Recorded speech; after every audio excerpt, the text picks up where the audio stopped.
welcome to my channel, and in this video we are going to discuss life processes chapter number 5 of class 10th। तो आइए start करते हैं life processes. तो first of all हम जानते हैं कि लाइफ प्रोसेसेस क्या होते हैं। तो लाइफ प्रोसेसेस जनरली क्या होते हैं, वो प्रोसेसेस जो हमारी लाइफ की मेंटेनेंस के लिए ज़रूरी होते हैं उन्हें हम क्या कहते हैं, लाइफ प्रोसेसेस। ठीक है, तो आइए जानते हैं। तो यहाँ पे हमें फर्स्ट जो ये पैराग्राफ है एनसीईआरटी का, इसमें लिखा हुआ है कि कैसे हम पता कर सकते हैं कि कोई चीज़ लिविंग है या कोई चीज़ नॉन लिविंग है। हम कैसे पता कर सकते हैं, जैसे कि प्लांट है, प्लांट अब क्या है, वो लिविंग है या नॉन लिविंग है। As we know plants are living, यानी कि वो लिविंग है, लेकिन हमें कैसे पता चलता है, उनकी मूवमेंट्स नहीं होती, वो मूवमेंट्स नहीं करते, लेकिन उनके अंदर भी क्या है, वो भी सांस लेते हैं, अपना फूड जो है वो सिंथेसिस करते हैं। तो प्लांट्स भी लिविंग है और जो एनिमल्स हैं वो भी लिविंग है। तो आइए जानते हैं कि क्या होते हैं लाइफ प्रोसेसेस। तो यहाँ पे हमारे पास है कि what are the life processes. तो यहाँ पे हमारे पास है लाइफ प्रोसेसेस क्या होते हैं। द मेंटेनेंस, हमारे में the maintenance function of living organisms must go on even when they are not doing anything particular. तो यहाँ पे हमारे पास क्या है कि जब हम कुछ भी नहीं कर रहे होते तो हमारी बॉडी के अंदर बहुत सारे ऐसे फंक्शंस होते हैं जो हो रहे होते हैं, ऐसे प्रोसेस होते हैं जो हो रहे होते हैं, जो हमारी बॉडी और जो हमारी लाइफ को मेंटेन करने के लिए इम्पोर्टेंट होते हैं। तो उन्हीं फंक्शंस को हम क्या कहते हैं, उन्हीं जो प्रोसेसेस हैं उनको हम क्या कहते हैं, लाइफ प्रोसेसेस। उसके बाद हमारे पास आता है जब हम सोते हैं, even we are just sleep, this maintenance job has to be go on, the process which together perform the maintenance job are known as the life processes. यानी कि वो प्रोसेसेस जो हमारी बॉडी को मेंटेन करने के या हमारी लाइफ को मेंटेन करने के काम आते हैं, उन्हें हम टुगेदर क्या कहते हैं, उन्हें एक साथ मिला के हम कहते हैं लाइफ प्रोसेसेस। जैसे कि हमारे पास रेस्पिरेशन है, डाइजेशन है, एक्सक्रीशन है, ये सारे के सारे क्या है, हमारी लाइफ प्रोसेसेस है। ठीक है, फिर उसके बाद हमारे पास आता है यहाँ पे यहाँ पे आता है कि since the maintenance processes are needed to prevent damage and break down, energy is needed for them. यानी कि जो मेंटेनेंस फंक्शन है उसके अंदर क्या, वो क्या करता है, हमारी बॉडी के अंदर जो डैमेज है या फिर ब्रेक डाउन है उसको जो है रिमूव करता है, या फिर उसको जो है मेंटेन करने के, उसको प्रिवेंट करने के काम आता है। और इसके लिए हमें क्या चाहिए होती है, एनर्जी। और वो एनर्जी हमें कहाँ से मिलती है, फूड से, जो हम कहाँ से लेते हैं, बाहर से। ठीक है, और यहाँ पे है this energy come from outside the body, यानी कि जो ये एनर्जी है वो बाहर से आती है। और so there must be process to transfer a source of energy from outside the body to the organisms which we call as food. यानी कि जो एनर्जी जो हमें चाहिए होती है इन लाइफ प्रोसेसेस को करने के लिए, वो हम बाहर से लेते हैं। और उस एनर्जी को किस रूप में लेते हैं, फूड के रूप में। जो हम फूड खाते हैं उसको हम क्या कहते हैं, वो एनर्जी है जो इन प्रोसेसेस को मेंटेन, इन प्रोसेसेस के लिए जो है हमें चाहिए होती है। फिर उसके बाद है a process we commonly called nutrition. इसको ही हम क्या कहते हैं, न्यूट्रिशन कहते हैं। जो हम फूड लेते हैं, जो न्यूट्रिएंट्स लेते हैं, जो न्यूट्रिएंट्स हम आउटसाइड से लेते हैं, उनको हम क्या कहते हैं, न्यूट्रिशन। ठीक है, उस प्रोसेस को हम क्या कहते हैं, न्यूट्रिशन। फिर उसके बाद if the body size of the organisms, if the body size of the organisms is to grow, additional raw material will also be needed from the outside। यानी कि अगर हमें अपना बॉडी का साइज बढ़ाना है तो उसके लिए हम क्या चाहिए होगा कि बाहर से कुछ एडिशनल जो है फूड के फॉर्म में हमें चाहिए होता है। Since life on earth depend on carbon based molecules, most of this food source are also carbon based. Depending of the complexibility of this carbon source, different organisms can then use different kind of nutritional processes।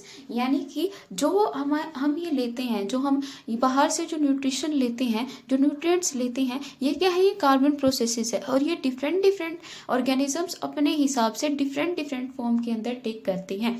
ठीक है, next चलते हैं। Next है हमारे पास यहाँ पे the outside source of energy could be quite varied, यानी कि अलग हो सकता है। since the environment is not under the control of individual organisms, this source of energy therefore need to break down or build up the body and must be finally converted to uniform source of energy that can be used for various molecular movement needed for maintaining the living process।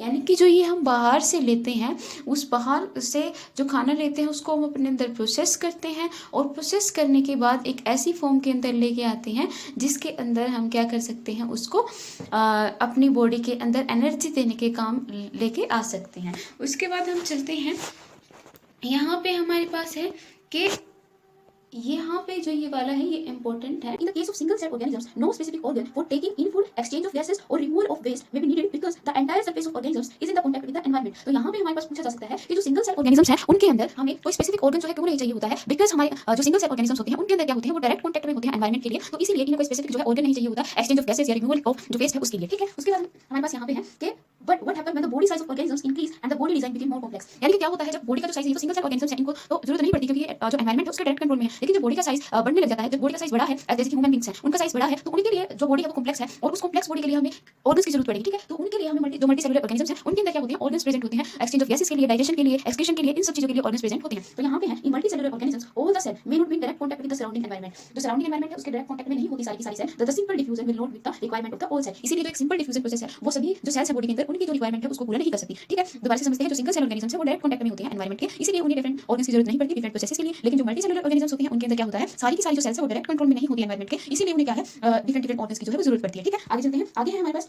यहाँ पे we have seen previously how in multicellular organisms various body parts has specialised in their function they perform. यानी कि multicellular organisms के अंदर क्या होता है कि बहुत सारे पार्ट जो वेरियस यानी कि अलग-अलग जो पार्ट्स है वो अलग-अलग फंक्शन के लिए रिस्पांसिबल होते हैं। लाइक हमारे लंग्स हैं, लंग्स किसके लिए रिस्पांसिबल होते हैं, ब्रीथिंग के लिए, यानी कि एक्सचेंज ऑफ गैसेस के लिए रिस्पांसिबल होते हैं। जो हमारा डाइजेस्टिव सिस्टम है वो डाइजेशन के लिए रिस्पांसिबल होती है, किडनी है वो एक्सक्रीशन के लिए रिस्पांसिबल है। तो यहाँ पे क्या है, जो डिफरेंट हमारे पास जो ऑर्गन्स है वो डिफरेंट फंक्शन के लिए जो है यूज होते हैं। फिर हमारे पास है we are familiar with the idea of this specialised tissue and with their organisation in the body of organism. It is therefore not surprising that the uptake of food and of oxygen will also the function of specialized tissue. ठीक है, however this poses a problem since the food and oxygen are now taken up at one place in the body of organisms while all part of the body need them. This situation create a need of transportation system for carrying food and oxygen from one place to another place. तो यहाँ पे जो हमारे पास है इस वाले paragraph में हमें क्या कहा गया है कि जो डिफरेंट फंक्शंस हैं वो कौन परफॉर्म करता है, डिफरेंट ऑर्गन, लेकिन जो फूड है और जो फूड है या फिर जो ऑक्सीजन है जो हम ले रहे हैं वो क्या है कि डिफरेंट ऑर्गन्स के पास हमें पहुंचाना पड़ रहा है। ठीक है, तो इसके लिए हमें क्या चाहिए, एक ट्रांसपोर्टेशन सिस्टम चाहिए अपनी बॉडी के अंदर ताकि हर एक सेल को, हर एक टिश्यू को, हर एक ऑर्गन को जो है वो ऑक्सीजन और वो फूड जो है वो मिल सके। ठीक है, ये बताया गया इसके अंदर। फिर उसके बाद है हमारे पास यहाँ पे when chemical reactions यहाँ पे when chemical reaction use the carbon source and the oxygen for energy generation, यानी कि जो हम फूड खाते हैं प्लस ऑक्सीजन जो हम लेते हैं वो क्या करते हैं, हमारे अंदर एनर्जी की जनरेशन यानी कि एनर्जी को बनाने के काम आते हैं। This create by product that are not only useless for the cell of the body but could even be harmful. This waste by product are therefore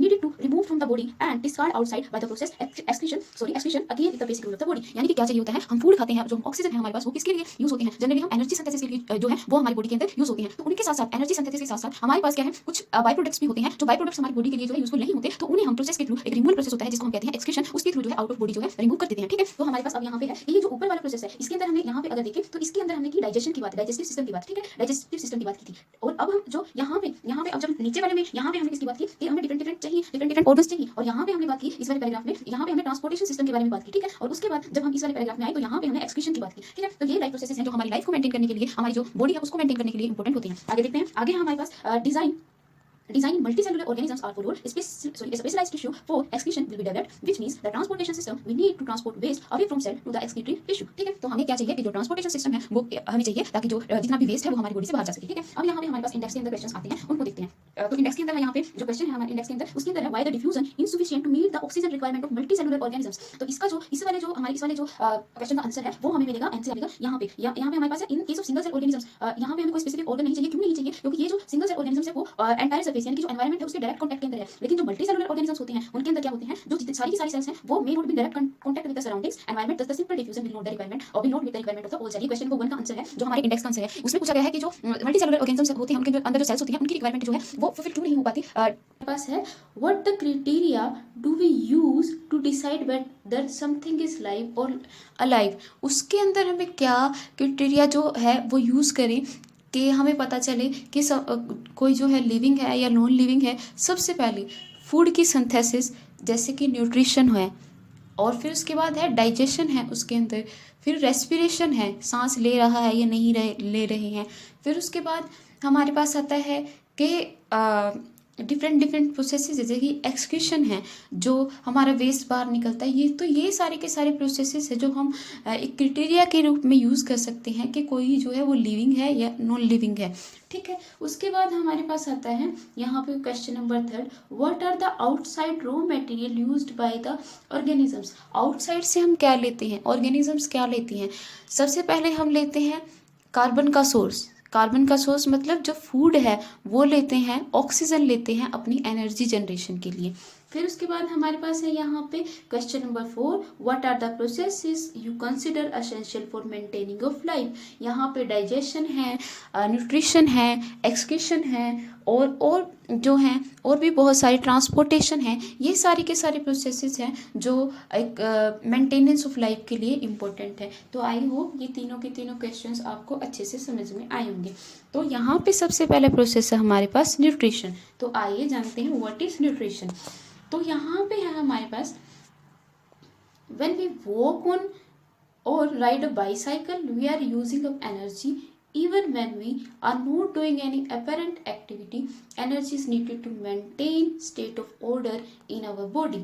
ठीक है, तो यहाँ पे क्या है कि जब हम बाईसाइकिल चला रहे हैं तो उस टाइम पे भी हमें ज़रूरत है एनर्जी की, और जब हम कुछ भी नहीं कर रहे हैं तो उस टाइम पे भी हमें एनर्जी की ज़रूरत है। तो ये एनर्जी एक्चुअली में आएगी कहाँ से, क्या इसके जो सिंथेसिस के लिए है हमें क्या क्या चाहिए होता है, तो वो हम इस न्यूट्रिशन के अंदर जो है वो जो कंपोनेंट हमें चाहिए होते हैं वो लेते हैं। तो आइए, we also needed material from outside in order to grow, develop, synthesis protein and other substance needed in the body. This sources of energy and material is the food we eat. यानी कि जो energy है, वो energy जो हम bicycle को चलाने के लिए यूज़ कर रहे हैं, और इवन हम जब कुछ कर भी नहीं रहे हैं उस टाइम पे भी जो एनर्जी हमें चाहिए वो कहाँ से आ रही है, जो फूड जो हम आउटसाइड से ले रहे हैं वो वहाँ से, उसके जो फूड खाते हैं वहाँ से हमें एनर्जी मिलेगी। ठीक है, तो यहाँ पे सबसे पहले व्हाट इज़ न्यूट्रिशन।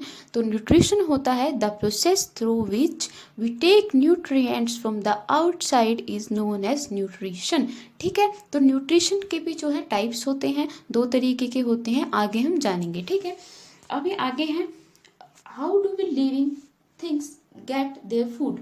तो यहाँ पे हमारे पास है in the general requirement of energy and material is common in all organisms. यानी कि एनर्जी के लिए जो एनर्जी है और जो मटेरियल यानी कि जो फूड की रिक्वायरमेंट है वो कॉमन है हर एक ऑर्गेनिजम्स के अंदर, but it is fulfilled in different ways. लेकिन इसको हम डिफरेंट ऑर्गेनिजम्स डिफरेंट तरीके से जो है फुलफिल करते हैं।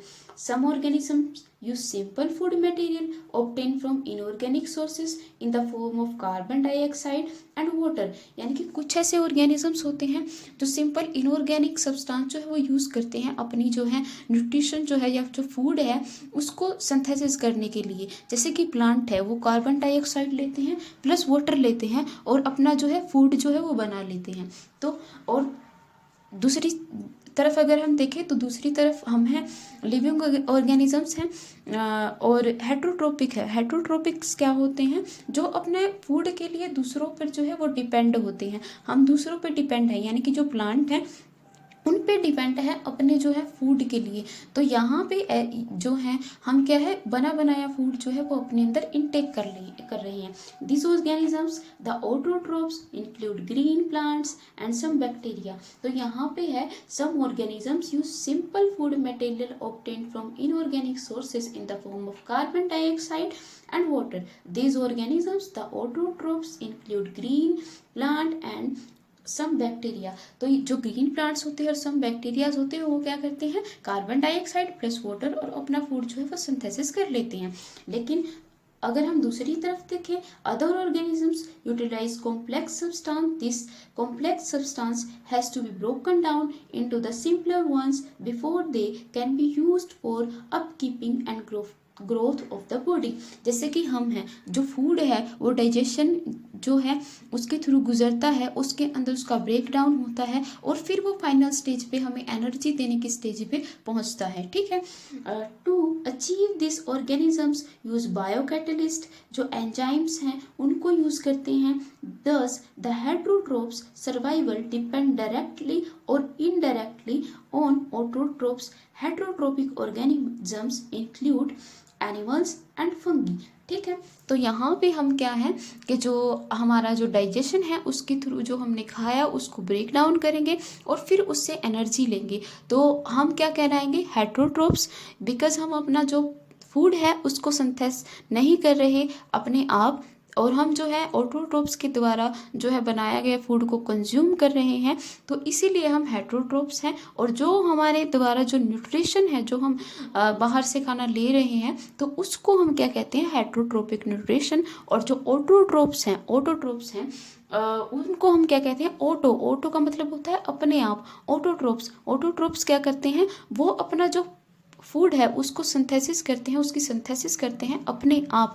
जैसे कि प्लांट्स है, ब्लू ग्रीन एल्गीज होती हैं, उनके अंदर क्या है, वो अपना जो फूड है उसको अपने आप ही बनाते हैं, वो किसी पे डिपेंड नहीं होते हैं अपने फूड के लिए, तो उन्हें ऑटोट्रोप्स कहते हैं। ठीक है, नेक्स्ट चलते हैं, हमारे पास है autotrophic nutrition. Carbon and energy requirement of autotrophs organisms are fulfilled by photosynthesis। यानी कि फोटोसिंथेसिस एक प्रोसेस होता है जिनके अंदर ये जो है इनकी एनर्जी रिक्वायरमेंट उसके द्वारा फुलफिल की जा सकती है। It is the process by which autotrophs take in substance from the outside and convert them into stored form of energy.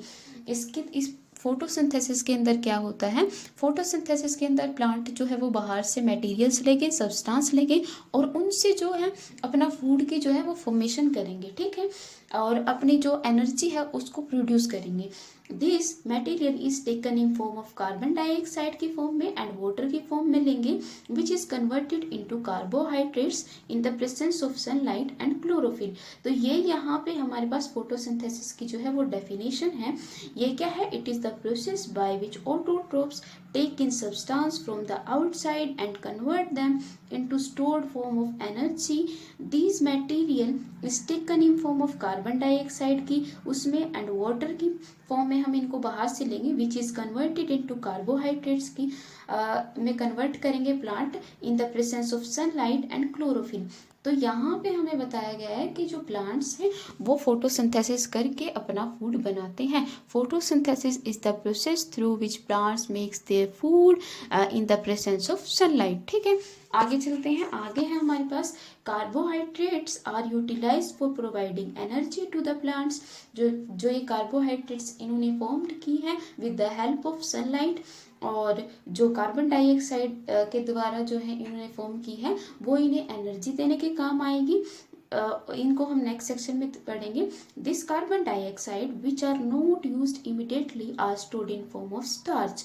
यानी कि जो इमिडिएटली यूज़ नहीं होती कार्बन डाइऑक्साइड उसको हम क्या कहते हैं, उसको हम जो प्लांट है वो अपने अंदर स्टोर कर लेते हैं ताकि फ्यूचर में जब उनको एनर्जी की रिक्वायरमेंट हो तो वो जो स्टार्च है उसको यूज़ कर लें अपनी जो है एनर्जी रिक्वायरमेंट के लिए। तो ये स्टोर्ड जो स्टार्च है वो स्टोर्ड फॉर्म होती है, ठीक है, एनर्जी की, किसके अंदर, प्लांट्स के अंदर, विच serve as internal energy reserve to be used as and when required by the plant। यानी कि जब इनको एनर्जी की ज़रूरत पड़े तो उस टाइम पे स्टार्च को जो है जो रिजर्व करके रखी थी इन्होंने, जो बचा के रखी थी, उसको यूज़ कर सके। ठीक है, a somewhat similar situation in seen in us when some of the energy derived from food we eat is stored in our body in the form of glycogen।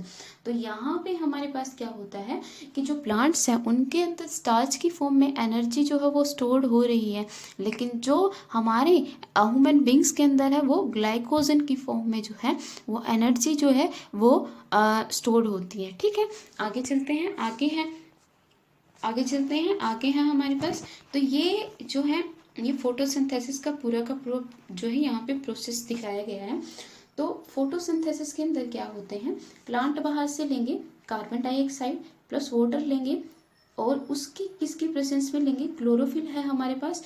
Chlorophyll जो ग्रीन जो leaves होते हैं plant के उनके अंदर present होता है, एक पिगमेंट होता है जो प्रेजेंट होता है, सनलाइट की प्रेजेंस होगी, उसके अंदर ये ग्लूकोज की फॉर्मेशन करेंगे, C6H12O6 ये होता है ग्लूकोज, इसकी फॉर्मेशन करेंगे। और साथ ही में जो 6O2 है यानी कि 6 ऑक्सीजन जो है वो भी प्रोड्यूस करेगा और 6 वाटर के मॉलिक्यूल्स जो है प्रोड्यूस करेंगे। तो यहाँ पे हमें ये भी पता लगता है कि प्लांट्स हमारे लिए इम्पोर्टेंट क्यों हैं, क्योंकि फोटोसिंथेसिस के दौरान यहाँ पे जब फोटोसिंथेसिस होती है तो उसके दौरान प्लांट जो है कार्बन डाइऑक्साइड का यूज़ कर रहे हैं, वाटर का यूज़ करके यहाँ पे ऑक्सीजन की फॉर्मेशन करते हैं। और ऑक्सीजन हमें पता है कि हमारे जो लिविंग बींग्स हैं उनके लिए कितनी ज़्यादा इम्पोर्टेंट है। ठीक है, उसके बाद है कि चलो अभी देखते हैं कि फोटोसिंथेसिस के अंदर एक्चुअली में होता क्या है, कि फोटोसिंथेसिस के इवेंट्स के बारे में जानते हैं कि क्या होता है फोटोसिंथेसिस के अंदर। तो यहाँ पे हमारे पास है absorption of light energy from the chlorophyll.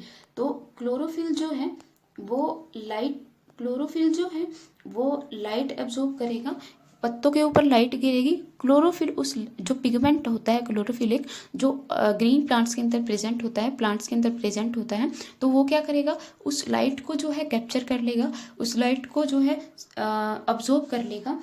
और फिर जो इन्होंने अब्जॉर्ब की है, जो क्लोरोफिल ने अब्जॉर्ब की है लाइट, उस लाइट को क्या, जो लाइट एनर्जी जो अब्जॉर्ब की है क्लोरोफिल ने, उसको केमिकल एनर्जी में चेंज कर देगा। ठीक है, और फिर क्या होगा, जो वाटर है वो वाटर की स्प्लिटिंग होगी, किसके अंदर, हाइड्रोजन और ऑक्सीजन के अंदर। ठीक है, सबसे पहले क्या होगा, क्लोरोफिल जो पत्तों के द्वारा है, क्लोरोफिल में पत्तों के अंदर क्या होता है, क्लोरोफिल वो लाइट एनर्जी को कैप्चर कर लेगा और लाइट एनर्जी को ऑब्जॉर्व करने के बाद, कैप्चर करने के बाद उसमें क्या होगा, जो लाइट एनर्जी है वो केमिकल एनर्जी के अंदर कन्वर्ट होगी। और केमिकल एनर्जी के अंदर कन्वर्ट होने में क्या होगा, जो हमें H2O यानी कि जो वाटर है वो स्प्लिट होगा, स्प्लिट मतलब टूटेगा, किस किस के अंदर टूटेगा, हाइड्रोजन और ऑक्सीजन के अंदर। ठीक है, तो यहाँ पे हम बात करते हैं कि जो H2O है वो स्प्लिट होगा H2 प्लस O2 के अंदर। ठीक है, तो ये स्प्लिटिंग ऑफ वाटर होगी।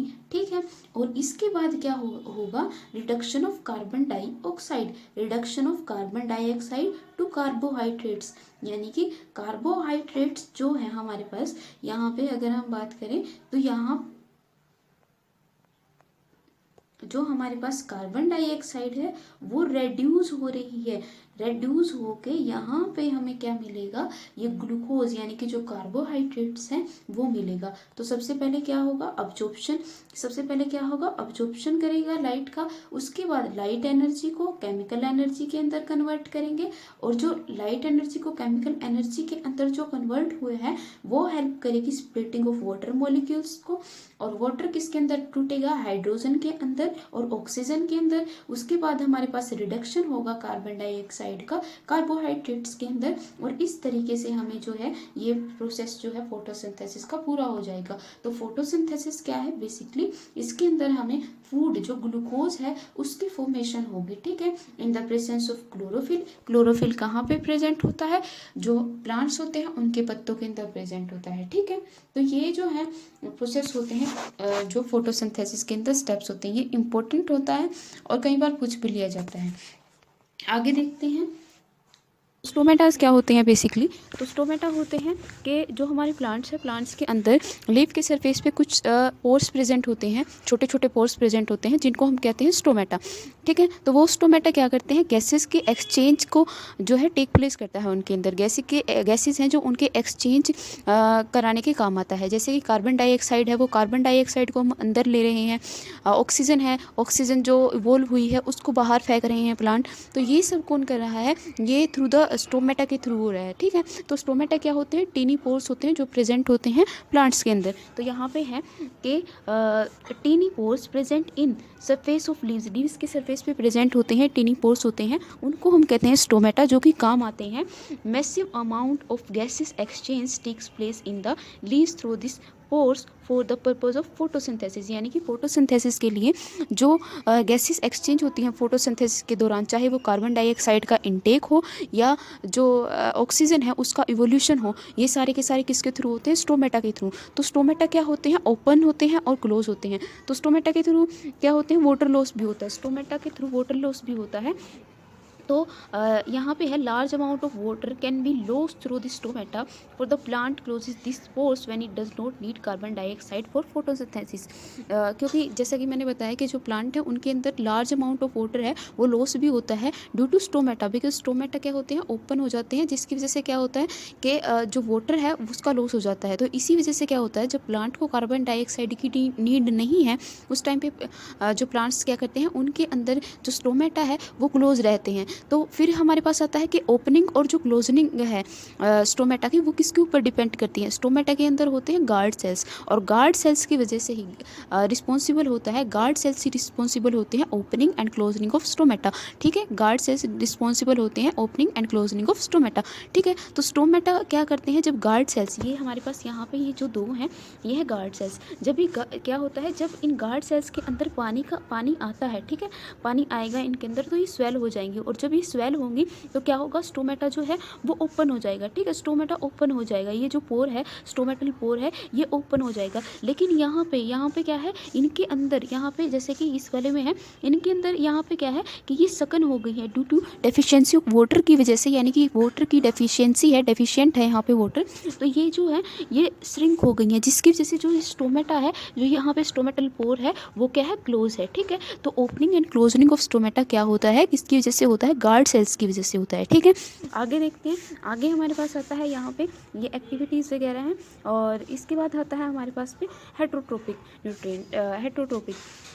हेटरोट्रोपिक से पहले यहाँ पे ऊपर लिखा हुआ है कि जो हमारे पास प्लांट्स है, यहाँ पे अगर हम ध्यान दें तो यहाँ पे हमारे पास है कि जो प्लांट्स है, प्लांट्स के अंदर क्या होते हैं, जैसे हमने कार्बन डाइऑक्साइड देखी और वाटर देखा, वो तो मेन इंपॉर्टेंट जो कंपोनेंट्स है ही जो हम बाहर से लेते हैं, लेकिन उनके साथ साथ और कुछ एडिशनल चीज़ें भी हमें बाहर से लेनी होती हैं जो प्लांट को हेल्प करती हैं, डिफरेंट जो प्रोटीन्स हैं या फिर कार्बोहाइड्रेट्स हैं उनको बनाने के लिए। तो यहाँ पे है जो we also need other raw material for building their body, यानी कि प्लांट्स को और दूसरे जो है मटेरियल्स भी चाहिए अपनी बॉडी बनाने के लिए। ठीक है, तो उनमें क्या है? वाटर यूज्ड इन फोटोसिंथेसिस, जैसे कि वाटर हो गया जो यूज़ हुआ है फोटोसिंथेसिस के अंदर। उसके बाद है taken up in the form from the soil, वो वाटर लेगा सोइल से। उसके बाद जो है रूट्स के थ्रू वाटर लेगा सोइल से।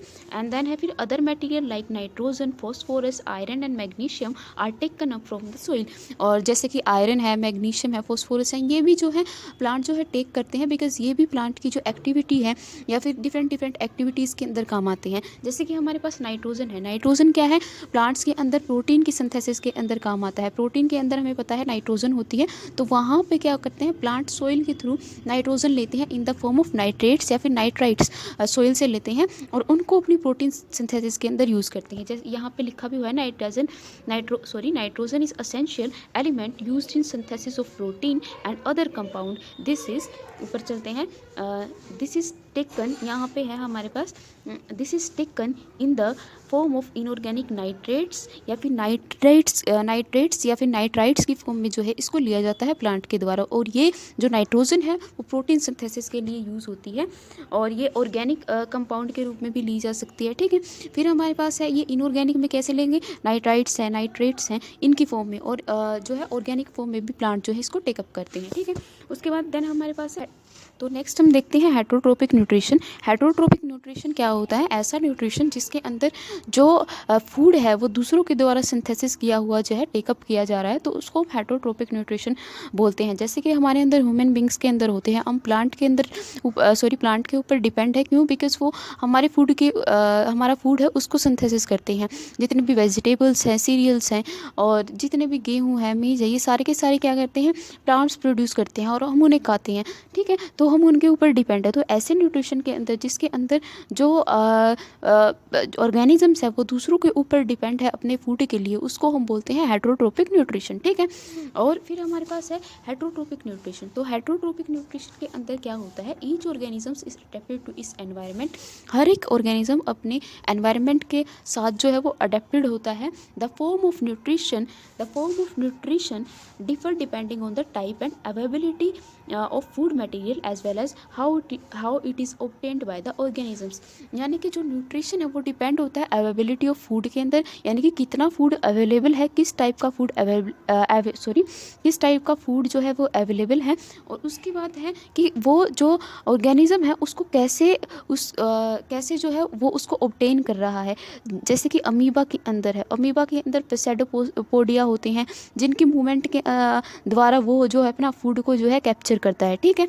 फिर आगे कहता है for example whether the food source is stationary, जैसे कि ग्रासेस होते हैं और मोबाइल सच एज डियर्स, यानी कि चाहे तो वो फूड सोर्स है वो स्टेशनरी है, स्टेशनरी मीन्स एक ही जगह है, लाइक ग्रासेस हैं। ग्रासेस क्या होते हैं, जैसे डियर है तो डियर क्या करेगा, ग्रासेस को आके खा लेगा, वो जो ग्रास है वो भाग नहीं सकती। लेकिन अगर हम डियर की ही बात करें, डियर को जब शेर खाने के लिए आएगा तो शेर अपनी जो हमारे पास डियर है वो भाग सकती है अपना बचाव करने के लिए, ठीक है, अपने आप को जो लोयन है उससे प्रिवेंट करने के लिए वो भाग सकती हैं। तो यहाँ पे जो हमारे पास फूड है वो चाहे तो स्टेशनरी हो सकता है या फिर मोबाइल हो सकता है। फिर उसके बाद है would allow for the difference in how the food is assessed and what is the nutritive apparatus used by the cow and the lion, ठीक है। आगे फिर चलते हैं, यहाँ पे है this is range of strategies by which the food is taken in and use by the organisms.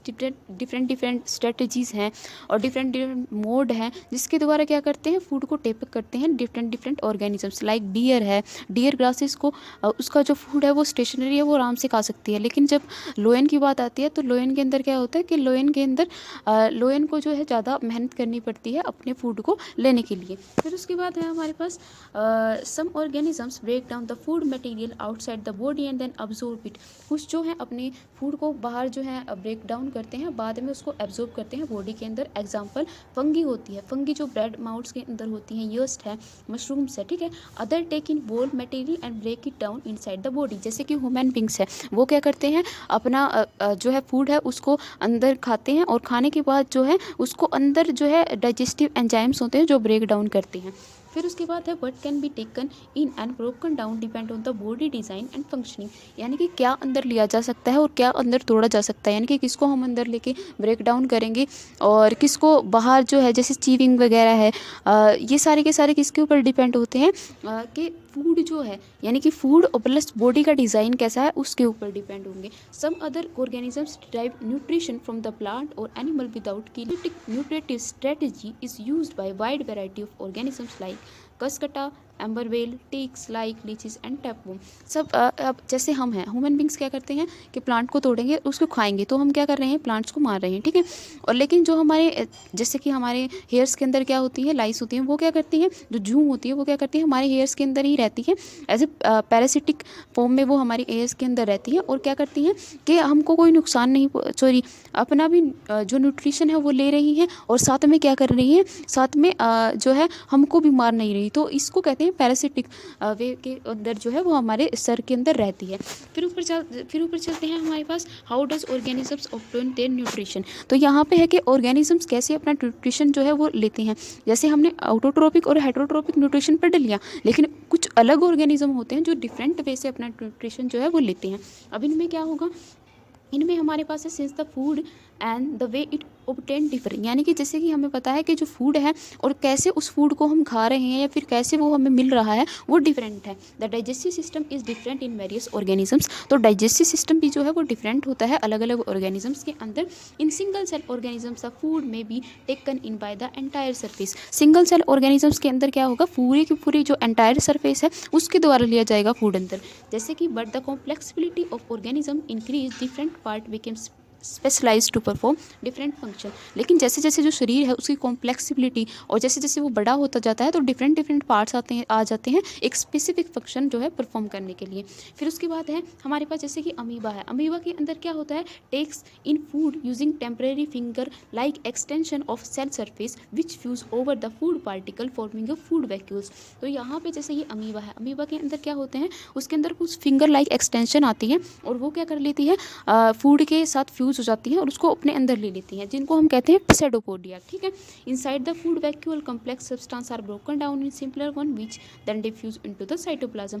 ये यहाँ पे जैसे हमारे पास यहाँ पे है, यहाँ पे क्या है, ये फूड पार्टिकल है, इसको ये फिंगर लाइक एक्सटेंशन अपने अंदर ले रही है। इन फिंगर लाइक एक्सटेंशन को हमने क्या बोल दिया है, ये फिंगर लाइक एक्सटेंशन है पसेडोपोडियाज। ये अपने अंदर लेंगी, टेकअप कर लिया और यहाँ पे क्या होगा, इसके अंदर जो है इसका ब्रेक डाउन हुआ और इसने साइटोप्लाज्म के अंदर इसको ले लिया। ऐसे इसका जो है न्यूट्रिशन जो है हो गया। ठीक है, फिर उसके बाद हमारे पास आता है साइटोपोडिया की हेल्प से वो अपने फूड को इनटेक कर लेती है। देन उसके बाद हमारे पास चलते हैं inside the food vacuole complex substance are broken down. इस फूड जो वैक्यूल है इसके अंदर क्या करेंगे, कॉम्प्लेक्स सब्सटेंसेस को ब्रेक डाउन करेंगे और फिर क्या करेंगे, into the simpler ones which then diffuse into the cytoplasm. उसके बाद ये क्या करेगा, साइटोप्लाज्म के अंदर डिफ्यूज हो जाएगा जो फूड है। ठीक है, फिर उसके बाद the remaining undigested material is move to the surface of the cell and thrown out. इसके अंदर क्या होता है, फिर जो रिमेन जो वेस्टेड मटेरियल बच गया उसको क्या करेंगे, फूड जो सेल वॉल है उसकी तरफ बढ़ जाता है और वहाँ से क्या करता है, उसको जो अमीबा है वो उसको बाहर फेंक देता है, यानी कि एक्सक्रीट कर देता है। और सेम क्या होता है पैरामीशियम के अंदर भी होता है, which is also unicellular organism. The cell has a define shape and food is taken in it a specific spot. यानी कि यहाँ पे भी पैरामीशियम के अंदर भी सेम होता है, इसके ये भी एक यूनिसेलुलर ऑर्गेनिजम्स है। इसके अंदर क्या होता है, सेल के जो है वो डेफिनेट शेप है और क्या करते हैं, फूड जो है टेक किया जाता है एक स्पेसिफिक स्पॉट पे। Food is moved to this spot by the movement of cilia which cover the entire surface of the cell. ठीक है, तो इसके अंदर सीलिया जो छोटे छोटे क्या होते हैं, ऐसे एक्सटेंशन होते हैं सेल वॉल के अंदर, वो हेल्प करते हैं फूड को अंदर ले जाने के लिए। ठीक है, entire surface of the cell. ठीक है, विच है इसके अंदर क्या होते हैं, पैरामीशियम के अंदर छोटे छोटे यूनिसेलुलर जो है, ये पैरामीशियम भी यूनिसेलुलर है और इसके अंदर क्या होते हैं, जो सेल है वो डेफिनेट शेप की है और उसके अंदर सीलिया प्रेजेंट होते हैं जो फूड को अंदर ले जाने के काम आते हैं। तो ये थी आज की वीडियो। अगर आपको आज की वीडियो पसंद आई तो please like share and subscribe my channel. Thank you so much.